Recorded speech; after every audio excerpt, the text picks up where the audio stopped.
All right. Good afternoon, Savannah. Welcome to the Savannah Business Showcase. I'm your host, Therese, and I'm here this morning with a very, very special guest, Miss Cecilia Russo Turner of Cecilia Russo Marketing. I'll let you introduce yourself in a minute, but I'd like to start the show with the scenario, which is another thing I didn't brief you on, so this is going to be fun. You walk through your neighborhood, a little kid comes up to you and says, Cecilia, you're my hero, and I want to be like you when I grow up. So in the language that a 10 or 12-year-old can understand, what does it take to be Cecilia Russo Turner? Wow. You just jump right in, don't you? Well, first off, I would thank the young man or young woman for thinking that I'm their hero. But I would probably say stay true to yourself. That's the first thing. To work hard. I think you can't get anywhere in business or life if you're not honest, if you're not honest with yourself and honest with those that are around you and that you work with. So I think with a whole lot of determination, the sexes don't really play in it anymore. It's not like if you're a girl, you're going to do well. If you're a boy, you're going to do well. It's really the individual, and it's just working hard and getting after it and being honest and hard work. Yeah, I like that a lot. So I have a lot of questions about marketing, which I'm excited to ask. But so stay true to yourself and being honest. So like, how is Cecilia Russo Marketing being true to you? It's funny because as you work, as you get started, you have so many obstacles that I didn't realize. I started my business in the recession. So I just turned 10 years old. So I started in 2008. Thank you very much. Started in 2008, which a lot of people probably thought, what in the world? Why would you start a business in 2008? Right. But I had a niche and I wanted to go after it, and it was something fun that I really enjoyed. And working just with people and the Savannah community overall is what it's all about. So that made me want to start. That made me want to do it. And being true to yourself is kind of watching. It doesn't matter. You can't just. You have to listen to your client, listen to the person who wants. You can't just have a cookie cutter plan or cookie cutter budget, or say, I'm going to charge this because this person has a lot of money, or I'm going to do this because this person is a certain way. You have to really listen and be honest in your delivery. And I just think transparency, because I am in a service industry, I'm providing a service. I'm providing not only marketing avenues, but the relationships. And that's so important. And I think people can read right through a fake relationship. And so I'm very happy to work with people who I get the feedback that says, you know what, when you're talking to me, I'm the only person in the room. You make this person feel like, they are true. And it's not anything that I try to do. It's something that just really comes. So that's why I really love what I do, because it is so second nature to me. But I think it's all about relationships and being honest in those relationships and hearing what the client wants. And it isn't always easy. It isn't always just a one-way street. Right. You have a lot of curves and bumps and ups and downs, and you want to make sure that you listen to your client and you do what they want and what's the best for them, whether it's really, really hard. I mean, I used to say to my clients all the time, and when you start off, and 10 years ago is a long time. There's a lot of years in there that you learn. And those first few years, I worked my fanny off, and I kept thinking, is this worth it? Is this worth it? Right. And I think that it is. It is. But when you're brand new and you're young and you're going after it, it's hard. Yeah. So it's something to say, just keep after it, keep going and keep pushing and keep doing it. But it isn't always easy. So a lot of determination in there. And I used to tell clients, you're probably going to win if what we're doing is however you want to pay, whether it's hourly or retainer or what. I'm going to put in too many hours. I'm going to put in so much because I want to do the best for the client. So, that's how it's it's not glamorous, it's not pretty, but it's fun and I love it. Yeah. So it's glamorous and pretty on the outside. That's my job, but it's Right. it's a lot of hard work at home and behind the computer and on and researching. Researching is a lot of work to make sure that you're doing what you're supposed to be doing and marketing it to the best. Okay. You want to make sure that you're hitting all the audiences that the client is paying you to do.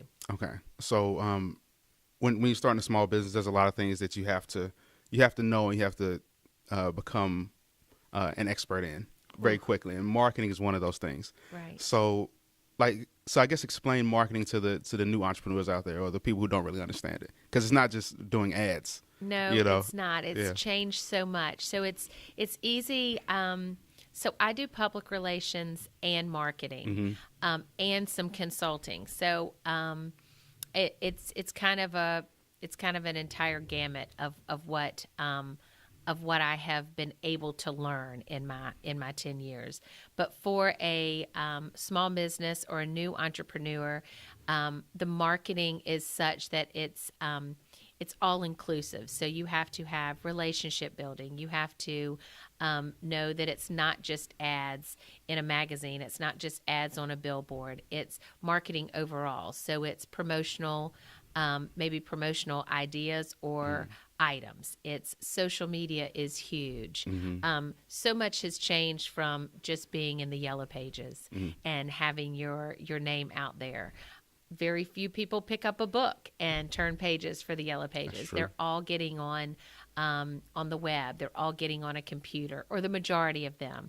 So that's kind of where everything has turned. So what we try to do is provide the content. Content is king for us.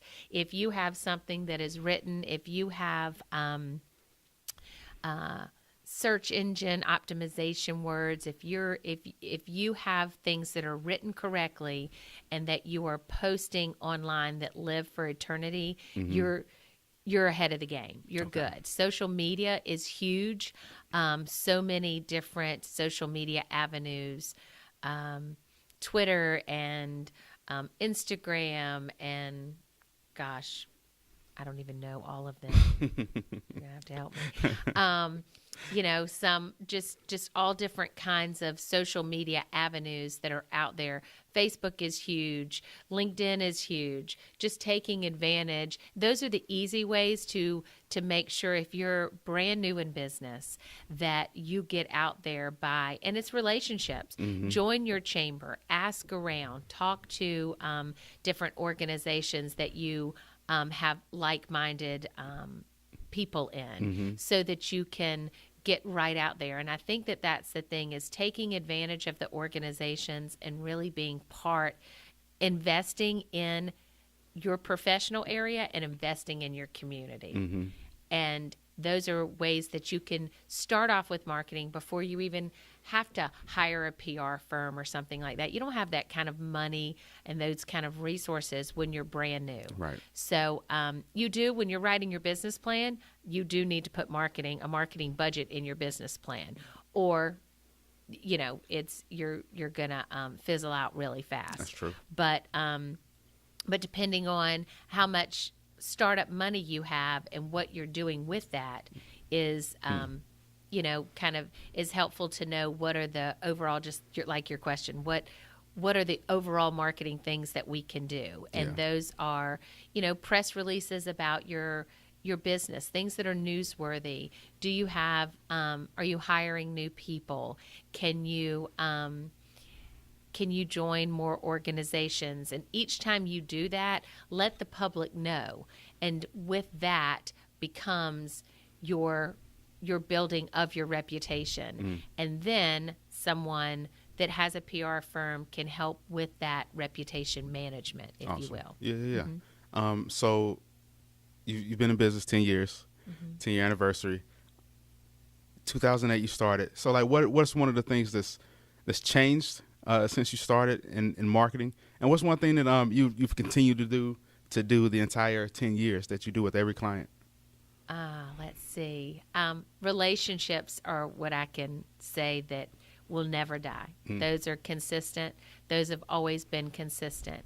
I think the way that I have talked to clients and listened to clients and laid out their plan has changed as just as medicine has changed. How doctors may have done something 10 years ago that they do differently. Same thing with me. I think that it's the way that you set up a strategic plan. I collaborate with another woman business owner here in Savannah, Marjorie Young, with Carriage Trade PR, and I'll put a link to her video somewhere over here. She has good. She has trademarked a matrix that really is helpful to our clients. So I think that the way of positioning clients and setting up their strategic PR plan has changed in my 10 years. It's always, you're always trying to improve. So I think those things have gotten better. Things that have changed, social media has changed hugely since I began. Facebook was new when I began, and it was so everything, just the links and having access to so much, and everyone has Google or Bing or something at their fingertips now, whereas 10 years ago they didn't. But the things that I think never will change are the relationship and listening to the client and delivering what they want, whether it be just a PR campaign for public relations, community relations, business relationships, or counseling of executives and what their best avenue is for PR, or is it them supporting their community and giving back philanthropically? Some businesses want just that, and that's a huge thing to support your community in funding or philanthropy or whatever the case may be, if that's what they want. So I think that that's changed a little bit too. Philanthropy is huge, and I think that that's a huge component now of business and of reputation management because when you're looking across the board and you see several businesses that you want to work with, I would be, depending on what you care about the community, you want to probably use the one that has given back to the community, has offered different avenues of philanthropy or avenues of just nonprofit charities giving back. Charitable donations are so important to the health of a city, the health of businesses, and then organizations as well. Yeah, I agree wholeheartedly. Yeah. So I guess let's take a step back. Okay. All right. So who is Cecilia? Like, you're a Savannah native, Who is correct? Cecilia? I am. Okay. I am. Let's see. Who is Cecilia? I am from Savannah. Have been here all of my life. I left to go to college in Athens, to the University of Georgia. Okay. And my wife works there now. Oh, really? She's how a pharmacist, and exciting. she teaches part time at the pharmacy school, and she practices part time here in Savannah. Very good. Wonderful. I know some pharmacists here in Savannah. Besides your wife now. So let's see. I am from Savannah, grew up here. My dad is from here. My grandfather came here. My grandparents came here. My so we're from a little place in Italy called Siracusa. Okay. And so my great-grandmother spoke very broken English. She was a lovely, lovely lady. And from when we were younger, all I've known is Russo Seafood. That's my dad's business. So it's a family-owned business. So being in a woman-owned business is normal to me because that's just what we did. So we always supported small business and local business and local ownership and things like that. I'm one of 5. I have 3 older sisters and a younger brother. So We range from ages 52 to 42. Charles will be 43 this fall. Okay. And next week we're traveling to Hacienda Pinilla, Costa Rica, for him Okay. to get married. Oh, nice. Yeah, so the family will be going there. Are you the only business owner out of your siblings? I wonder. Yes. Yeah. Okay. Yes. Charles is a business owner and worked with Dad, and now he has gone off on his, well, I say own, if you will. He is starting a Russo Seafood soon in Bluffton, South Carolina. Awesome. And so he does some wholesale and retail fish business. Not retail, excuse me, wholesale. That he is doing now, which he loves. So he's a business owner as well. So the two of us. Awesome. Okay. My oldest sister works for my dad at Russo Seafood. My next sister is a homemaker, and my sister that's 2 years above me is a public school teacher of kindergarten. Awesome. So Nice. so it's a good mix. Yeah. It's a good Yeah. mix. I always wonder, if an entrepreneurial, parent has entrepreneurial kids, or if they decide to, Yes. you know what I mean? If Yes, they decide to yes. go, Right. into Two professional. of us did. So it was fun. It's good. Yeah. But I had to make sure it was okay with my parents before I did it, because it was one of those things like, okay, it's 2008 and I'm going to go into business for myself, and these are my bills. This is what my mortgage is. This is what my car costs. So if I can't do this, y'all need to help me for this amount of time. And thankfully, really thankfully, I never had to ask them that's awesome. to help. Yeah. So it was, it just went great guns once I started. The first event I did just kind of fell in my lap. So it was the Tour de Georgia. Okay. Was here in Savannah, and Casey Cagle, who was then the lieutenant governor, he's now running for governor. Okay. Lieutenant Governor Casey Cagle brought the Tour de Georgia to Savannah. It was a bike race that came through the state and ended here on River Street. Awesome. So I got to work with some really great business leaders, a wonderful host committee to put that on, and I knew right then that it was fun, but it was a lot of hard work. But I loved it. I love what I do. I love meeting people and making sure that if you are in business and you're working as hard as I, that you should be able to reap those benefits too. True. So I enjoy helping people. My career started with that, and it took the course in those first 3, 4, 5 years of, oddly enough, women-owned businesses.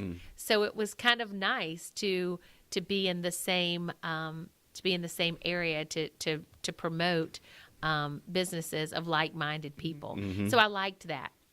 It's grown now. It's small businesses, it's organizations, it's large businesses, it's corporations. I've had kind of a good mix of all kinds.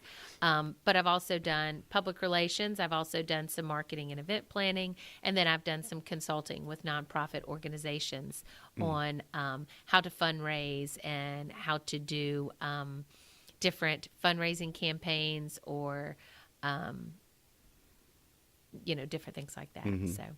So you're also on the talking about philanthropy and stuff like that. You're also on the board of the Savannah Tech Culinary Institute.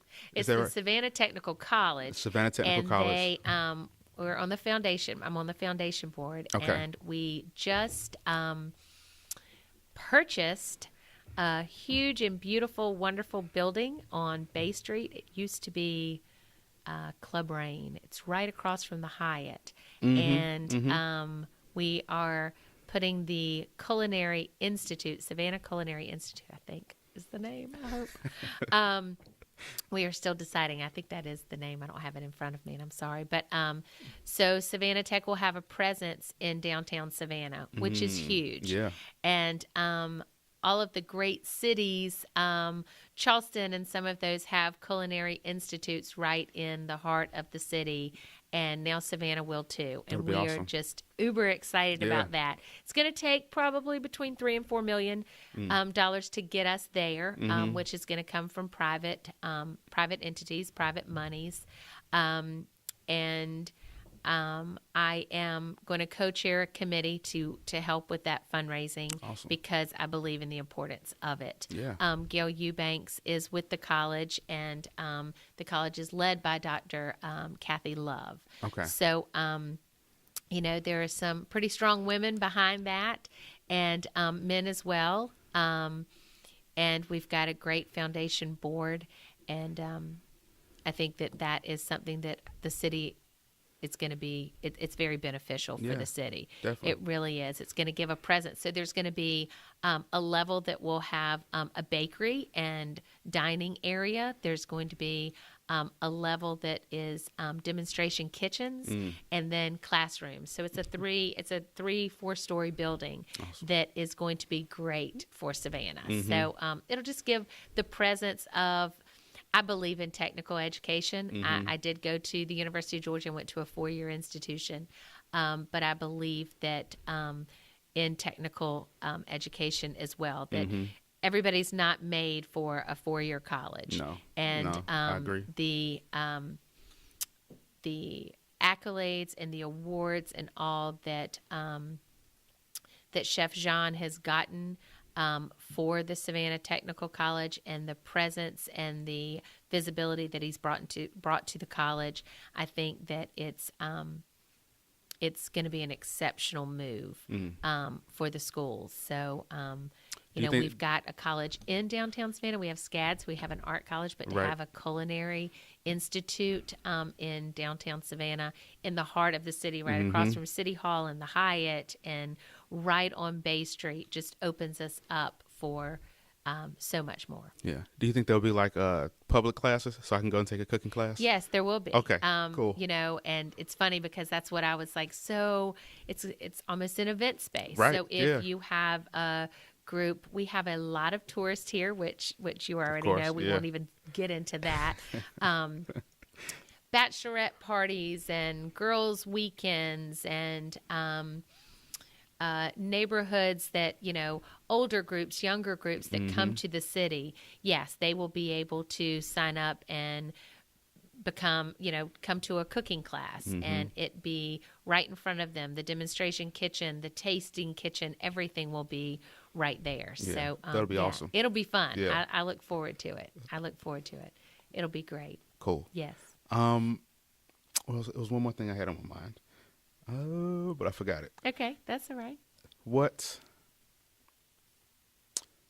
do you have, Cynthia? You got any questions?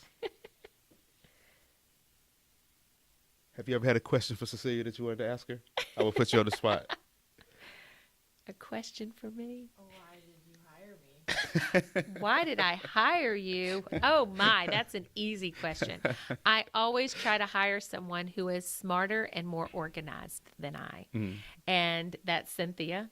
I think that the best way to build a good team is to try to, again, find like-minded individuals, but those that are stronger where you're weaker. And Cynthia came from an internship, oddly enough, which is wonderful. Actually, my past 2 full-time hires have been from internships that have turned into full-time jobs, and it is those that. So the way that I think our companies collaborate together is where I am stronger. Marjorie is stronger in her own areas. She is so much light years beyond me in technology, and she had 10 more years, I think, 10 more years, 20 more years, no, 10 more years of working on her own and being on her own. Thank goodness our worlds came together and we started working smarter and thought, why are we doing this, in silos? Let's come together and collaborate and work together, which is great because it's also great for our clients. We don't have bricks and mortar and a bunch of overhead that we have to worry about. We are so virtual, and that is from what Marjorie brings. And I think maybe I can bring that,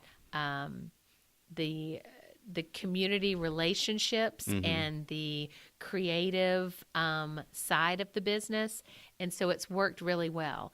And when Cynthia came in, it was right when Marjorie and I started working together collaboratively, and I kept thinking, she's genius. She's great. She's follow through. It's all about, and we have hiccups. I mean, something is going to slip through the cracks.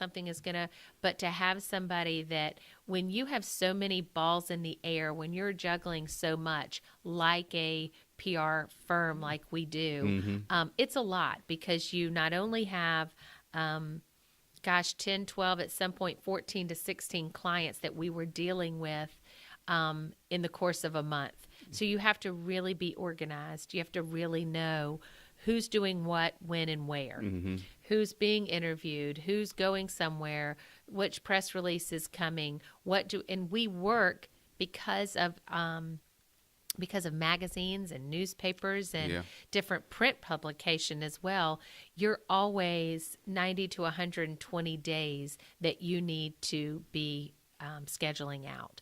So it behooves our clients to have a yearly plan so that we can see at any given time, hey, this is where they need to be in 3 months. Where are we? Do we have it? So Cynthia was not only the gatekeeper for all of the work orders and everything that had to come in, she also had to manage, her own clients, and became junior partner, and is bringing in, has to handle, is an account executive on top of the day-to-day grunt worker. And that's another thing with, having your own company, being your own boss. And Cynthia was her own boss until we put her on, so we had independent contractors where you're your own boss until somebody hires you full time. But it's not just, I don't get to just appear on a television show or have an article somewhere or be interviewed on the radio. There's a lot of work behind it. So we're also the maintenance people. So we also fix any equipment that's broken and empty the trash. We're also the accountants, the insurance, the legal team. You're not, now, of course, I have an accountant, I have an attorney and things like that, but the day-to-day, you're like, oh, something's low in my accounts, my bank account. It's like, oh gosh, it's that time. We got to make sure we follow up on any of our invoices and what's been paid and what hasn't. So it's a lot. It's and it's every day. It's making sure that you stay on top of things all the time. So that's why I hired her, and I'm very proud of that hire, because I am when you look at, and Marjorie and I did this when we came together, we both did self-assessments. And when you look at yourself and look deep down and find out what is most important, having a successful business is very important, but having a healthy balance of family and free time, those equaled. We were parallel in what we wanted, what was most important to us, and family is most important. And having that free time to travel, to be with your family, to, there's a work-life balance that you don't want to work so hard that you can't enjoy time with your family and time. And I went through that. I went through that in those first couple of years, because it's like, you're working, and you're making decent money, but you're not able to use the money or enjoy the money. And there is a way that you have to make sure that you keep the money and invest the money well, and and make sure that you're giving back. I think that God gives. We're supposed to give if God gives to us. I think that those who have the means are supposed to share what they can. So, it's that balance that I think is most important too. So, Cynthia and our team of 8 now, I started with 1. Right. It was me, little old me. And now there's 3 full-time and 6, I guess, independent contractors, 6 writer. So 5 or 6 that are independent contractors. And then we have anybody coming in, depending on the campaign.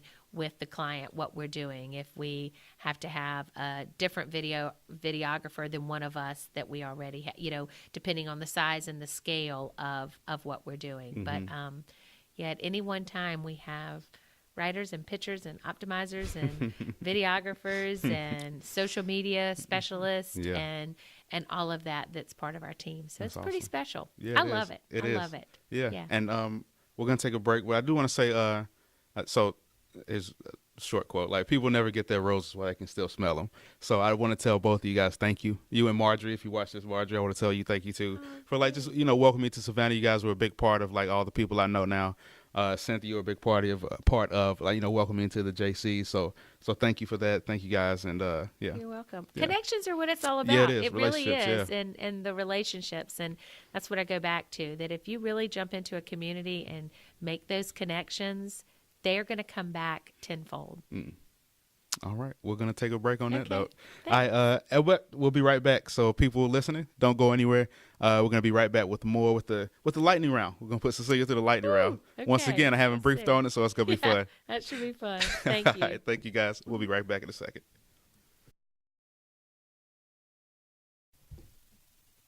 All right, Savannah, welcome back to the Savannah Business Showcase. I'm your host, Therese, and I'm here again with Cecilia Russo Turner of Cecilia Russo Marketing, which is a sister company of Cares Trade PR in Savannah. Right, we're collaborative companies.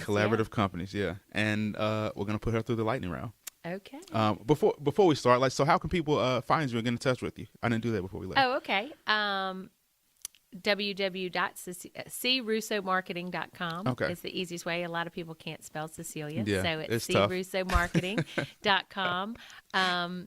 Or they can call me 665-0005. It's easy, and I will talk you through anything, meet you somewhere, figure it out. But yeah, the easiest way is info@crussomarketing.com. Just send any questions that you might have or any information that you might need, just to request that. And myself or Cynthia or someone from the team will get back to you. It's easier, too, if you want to do Savannah Public Relations @gmail.com. Okay. That's easy to remember. Just Savannah Public Relations, just spell it out. All right. Okay. Well, let's get started. Are you ready? Okay. I think so. I don't know. You're making me a little bit nervous. No need to be nervous. The look like, oh my gosh, it's called lightning round. So what did you want to be as a kid, and how does that relate to your current business? What did I want to be as a kid? I think every kid wants to be a teacher. So I think at one point I wanted to be a teacher because I am bossy and I wanted to have a classroom of kids that had to listen to me. But I soon learned that was not meant for me. But two of my sisters, which they do very, very well at, they both, one still teaches, one does not anymore. So what did I want to be when I grew up? Probably that, and then didn't really know, but I did think I wanted to own my own business, and PR was just worked for me perfectly. How have you approached failure in life? Have I approached failure? A lot of prayer, a lot of hard work. Yeah, there's some. I have had failure in my life, and for a long time I was scared of failure, and so it was almost like it would give me complete anxiety to even try something if I knew I wasn't going to be the best or win at it, and so I had to change a lot, and I worked through it, and a lot of friends who would be honest with me and acknowledge that helped me get through it. So it was just to kind of put my head down and keep going and try to get past the fear of failure, because nobody likes failure, but a lot of prayer and a lot of hard work. So that said, tell us a story about a failure. About a failure. Gosh, I guess since we're on a business show, I guess I could need to relate it to a business failure, which could have been. I'm lucky enough that if you're a client that is difficult, that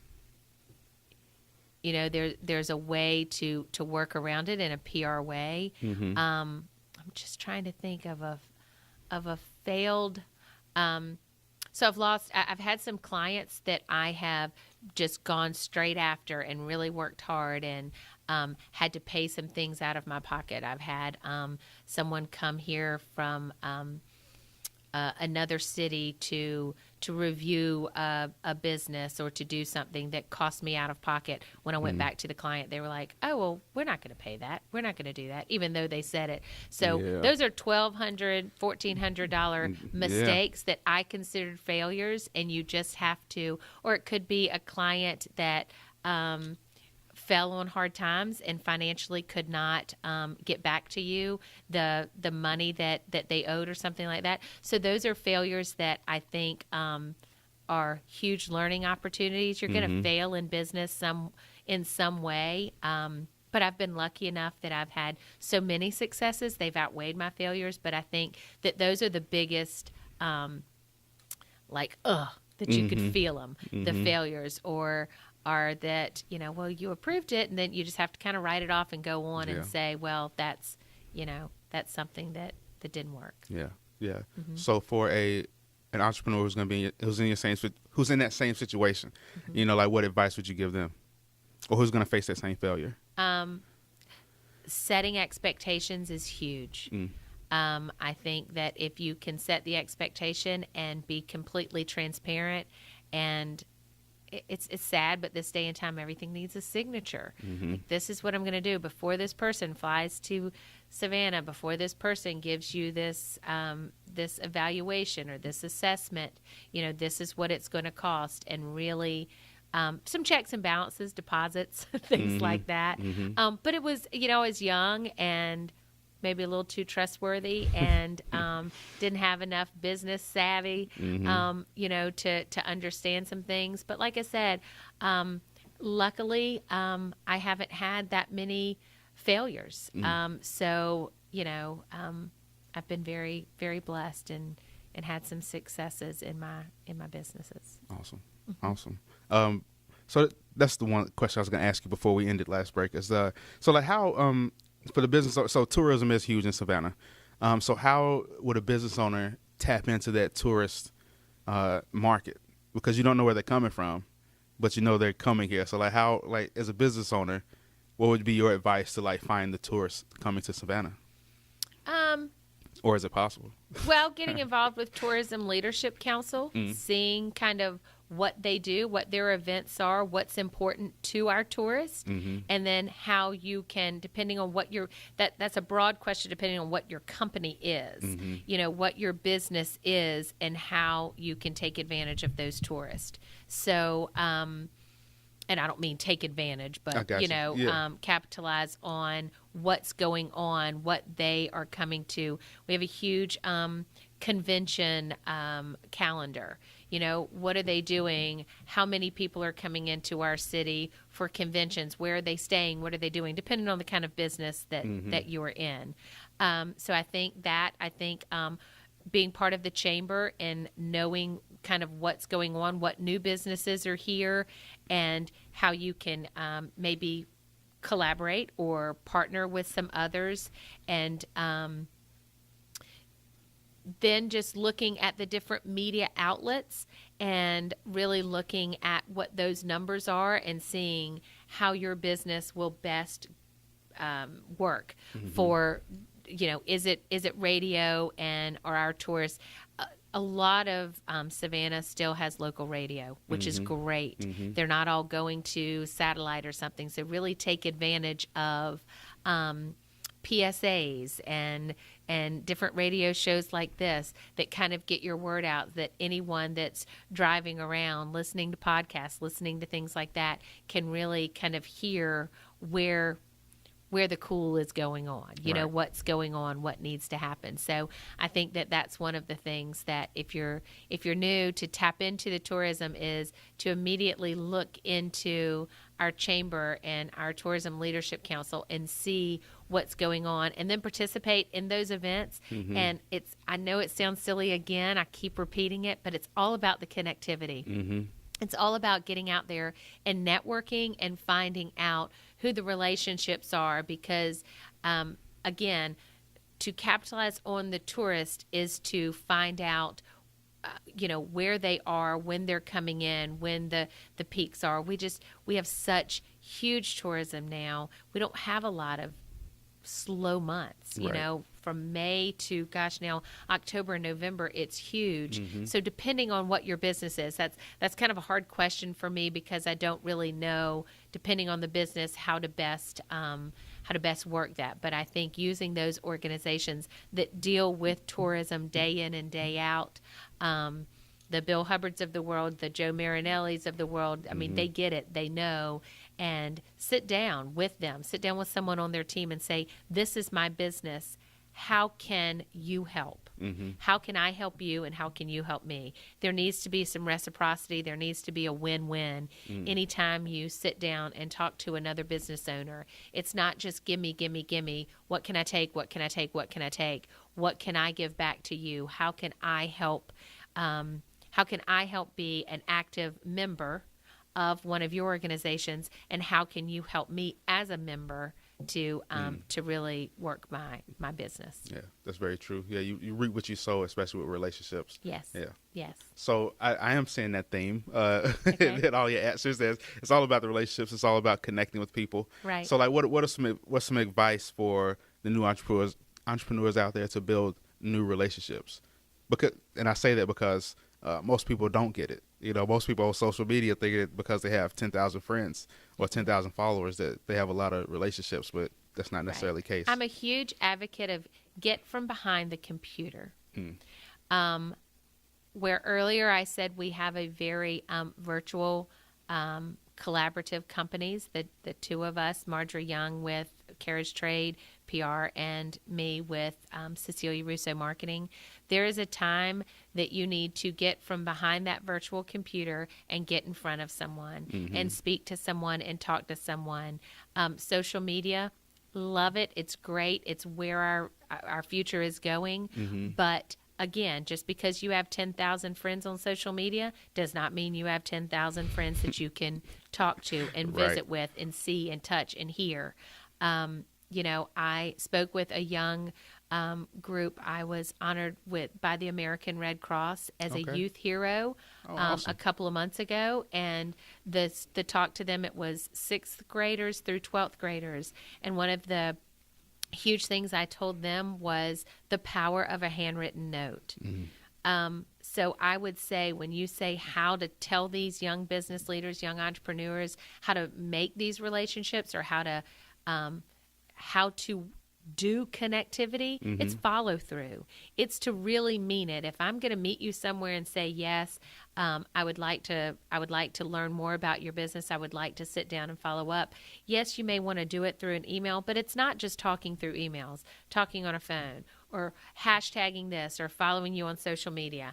I think that it's so important to have that face-to-face connectivity, to talk and you learn so much when you're sitting across the table from someone, and really learning. So I think that that's what I would tell entrepreneurs is to follow through. I would tell young people as they are growing and as they are going through high school and college, and the power of a handwritten note is it's amazing. And of those kids I talked to, one wrote me a handwritten note, included the picture that I took with him with the award, and said that he hopes he's an inspiration to young people as I was an inspiration for him. And it made my day. Yeah, that gives me chills. It made my That's day. pretty cool. I got a note from my brother. Yeah. I got a handwritten note. He was at the awards breakfast, and he sent me a note telling me how much of an inspiration I was even to him, that I not only have been a great older sister, which I love to hear, but that he really appreciated the fact that and he's grown, he's a 42-year-old man, and he said the fact that I could think about it and thought, wow, I need to thank you for making me aware of the power of a handwritten note. So I think that humanity is gone to the wayside a little bit, depending on what people are thinking or doing besides social media or behind social media. So I think it's that human feeling and touch and connectivity face to face. Yeah. You don't have to do it every day, but once a month would be nice. Something, yeah. You know, especially with clients, we want to get in front of clients. It's great because we set up and we make a yearly plan, but I don't want to just see a client once a year or be behind a computer. It's nice to touch base with them and get in front of them because things come up at a table that you would never think of because of the way the conversation is going and how you want to do it. So it really is useful to have that human appearance. Yeah, beautiful. Advice for, I'm gonna go down. Do you have any kids? I have 3 stepdaughters. Okay. I have 9 nieces and nephews that I'm very blessed that my sisters have allowed me to consider my own. Yeah. But I don't have children of my own. Okay. But I was married just a year and a half ago. Congratulations. To a wonderful man named Bob Turner. And so I gained 3 stepdaughters through him and 4 grandchildren, and now 1 on the way. Okay. So I skipped motherhood and went straight to grandmotherhood through a lovely marriage, and it's very exciting. That's probably the best way to go. Right. Honestly. So I don't have children of my own, but I have 3 grown daughters and now 4 grandchildren and 1 on the way. Okay. Yeah. So what are you going to teach your children and grandchildren about entrepreneurship? Funny story. My stepdaughter is at the University of Georgia in vet school. Okay, awesome. And when I went to Athens to see her white coat ceremony, they were talking about how the average GPA was a 4.0 or 3.96 or something, just crazy great. Wow. And her name is Mallory, and she's done great in vet school. The one class that she struggled the most was marketing. So I don't know what I'll be able to tell my grandchildren is just to make sure that if you don't like marketing, you go and work with your aunt in the vet practice. No. Probably what I said at the first part of the hour that I just need to repeat is work hard, but be honest and have integrity. And, that, yes, you can do anything if you set your mind to it. There are some fields that are just now coming up. Women in engineering is very important. So I think that being an entrepreneur, it doesn't just have to be public relations, or it just doesn't have to be a vet or an engineer, doctor, attorney. You can just do anything, but it's not just going to be handed to you. I guess that's, I grew up as a daughter of a family-owned business, and it's hard. It's, Daddy he is 75 years old and still works 6 days a week. Wow. 6 in the morning till almost 6 at night. He's now starting to take a day off. Oddly enough, he likes to go fishing on those days. It's kind of like the shoemakers, the cup. Anyway, they take Sundays off, and that's about it. So hard work it's not anything that is new to me. And especially when you are, you're owning it all and doing it all. You are the boss, you are the CEO, you are the accountant, you are, like we talked about. It's hard. You just have to keep after it and keep working hard. But being honest and having integrity, I think there's so many, just to have integrity is paramount. You just need to be honest and transparent with everything. Beautiful. We'll do a few more and then we'll round off. Okay. Lightning. I keep thinking I need to go faster. Okay. You're good. Long as short as you want to. All right. A favorite book? Favorite book. The Art of Dancing in the Rain. Okay. It's I think it's Garth Stein maybe. I read it right after I lost my little Maltese of 17 years. Mm-hmm. Priscilla, it is a book that is narrated by a dog. And it talks about all of the experiences of his owner. It's really like reading. I read so much and research so much during the day. I'm not into big reading. I have, okay, I don't know what your next question is, so I'll just leave it at that. It's a great book of, so the dog narrates and talks about all of the experiences, and he just knows when he dies, he's getting older in the book, that when he comes back, he's going to be a human, and he's going to be able to use his thumbs. Oh, man. He's going to be able to drive a race car.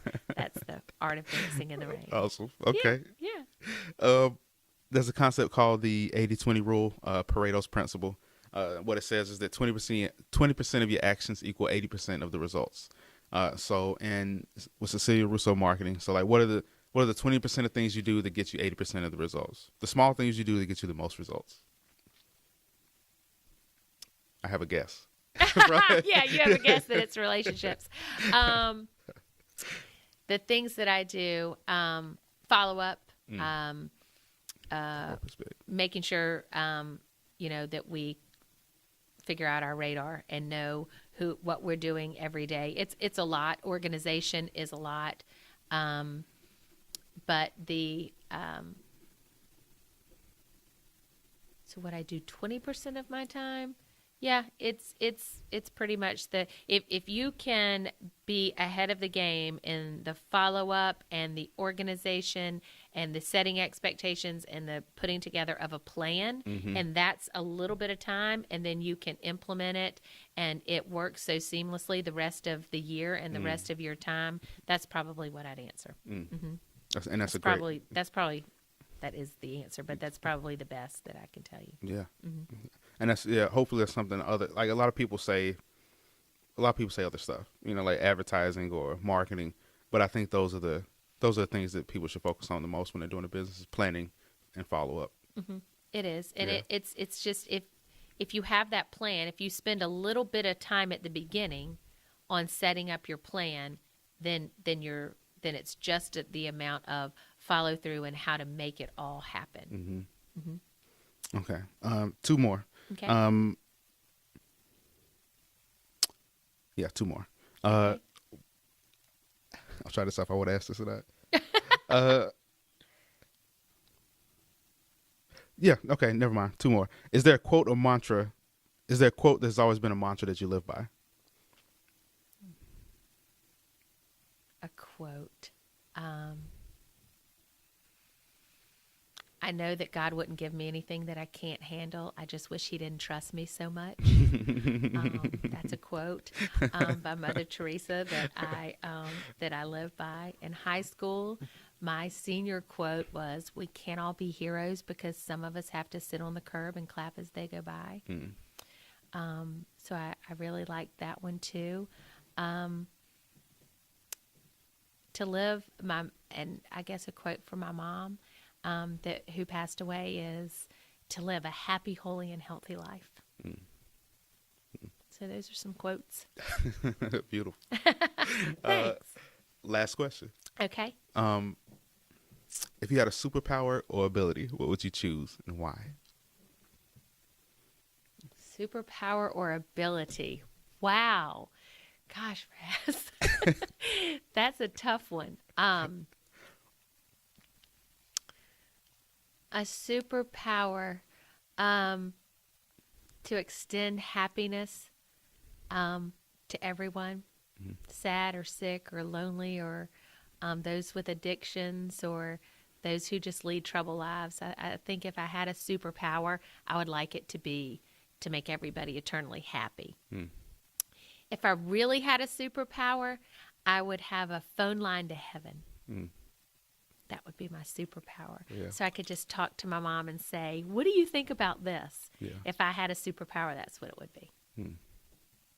Okay, we're going to round off with that before I start crying. That's what it would be. All right. So thank you for coming on the show. You're welcome. Once again, how can people reach you and get in touch with you? Info@crussomarketing.com. Okay. All right. Well, Well, thank you guys for listening. Thank you. Thank you for coming on the show. You're Definitely. welcome. I hope you'll ask me back. I don't know if yeah, you definitely. will. No, I will. Definitely. Definitely. This has been Thank awesome. you. So everybody out there listening, thank you as always for joining us today. Go out there and do something impactful. Be the change you want to see in the world. If you want to touch somebody or change their life, you don't have to have $1 million. You can just go down the street and tell somebody you love them. So That's right. So thank you. You're welcome. And we'll see you guys next week. Thank you. Goodbye.